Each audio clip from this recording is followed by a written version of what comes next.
Rritja e temperaturave gjatë verës favorizon shtimin e insekteve dhe parazitëve që mund të përhapin sëmundjet e kafshët. Specialistët bëjnë thirrje për marrjen e masave parandaluese, veçanërisht në ambientet ku mbahen kafshët.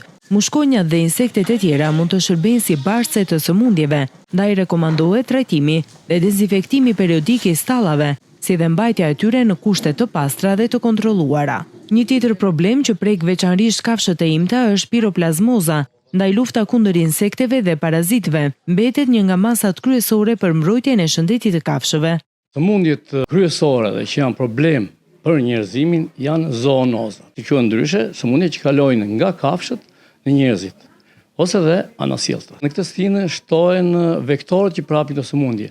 Dhe një nga këta vektorë janë mizat fluturuese ose mushkonjat. Dërpër të tyre që të gjithë duhet të marrin masa për luftimin e insekteve të jashtme të brendshëm në për guzhina, në për stalla, në për obore, ose në kafshët, në baktit. Në kafshët e imta problemi janë tash piroplazmoza, që është një sëmundje që prapet nga kërpushat ose nga riqnat, ose janë dhe sëmundjet e tjera të cilat transmetohen me këta insekte. Duhet të bëhet një luftë masive.